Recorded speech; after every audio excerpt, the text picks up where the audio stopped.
فاتحہ۔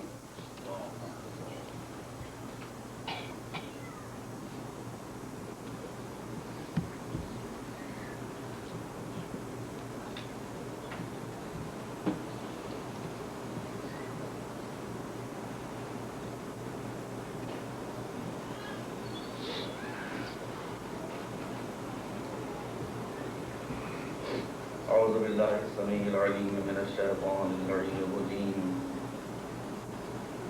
بسم اللہ الرحمن الرحیم، الحمد للہ رب العالمین، بارئ الخلائق اجمعین، والصلاة والسلام علی سیدنا و نبینا و شفیعنا بالقاسم محمد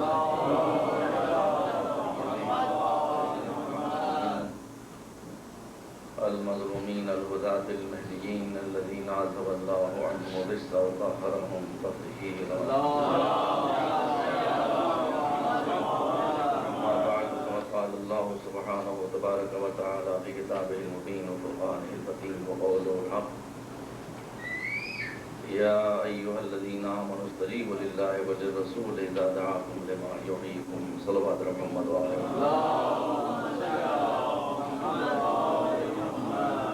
تھوڑا سا آپ ارادہ کر سن لیے آئیے بات ضرورت ہوگی آپ بوڑھوں کو دیوار سے لے کے بیٹھنے دیجیے، جوانوں بچوں کو نہیں بیٹھنا چاہیے۔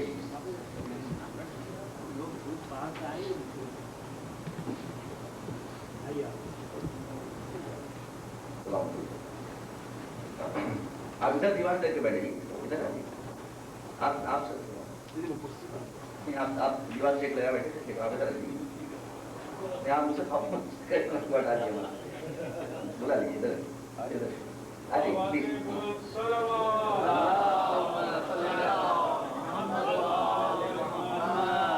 ایک مرتبہ اور صلوات بھیجیں۔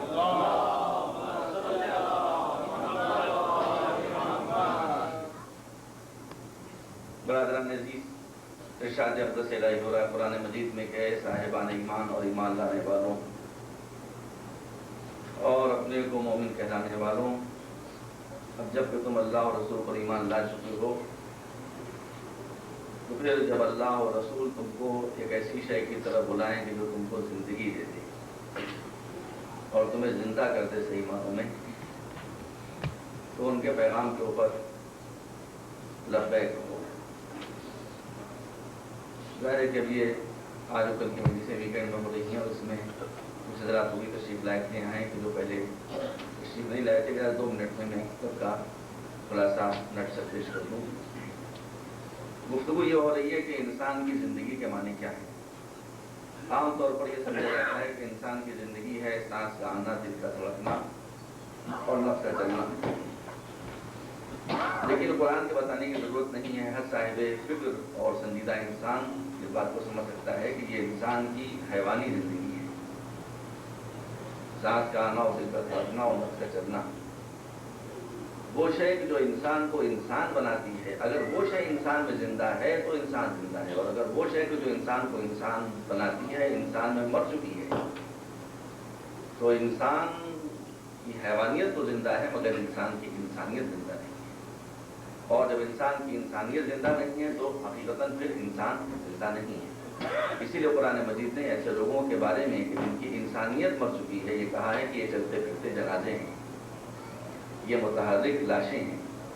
انسان وہ انسان ہے کہ جس کی انسانیت زندہ ہو۔ تو اب سوال یہ پیدا ہوتا ہے کہ انسان کی انسانیت کن چیزوں سے ہوتی ہے؟ تو میں نے عرض کیا کہ انسان کی انسانیت انہی چیزوں سے ہوتی ہے کہ جو انسان کے علاوہ دوسری چیزوں میں نہ پائی جاتی۔ جسم دوسری چیزوں میں پایا جاتا ہے، بڑھنا اور گروتھ دوسرے چیزوں میں بھی پائی جاتی ہے، چلنا اور پھرنا جانوروں میں پایا جاتا ہے، ہنسنا اور بولنا اور خوش ہونا اور غمزدہ ہونا اور کھانا اور پینا اور پروکوریشن کی پروسیس یہ سب جانوروں میں بھی پائی جاتی ہے۔ وہ شے کہ جو انسان کو انسان بناتی ہے اور انسان کے علاوہ کسی شے میں اور کسی مخلوق میں اللہ کی نہیں پائی جاتی، وہ ہے سب سے پہلے علم اور عقل، انٹلیکٹ اور نالج، اور اس کے بعد ہے انسان کی روحانیت، اسپریچولزم،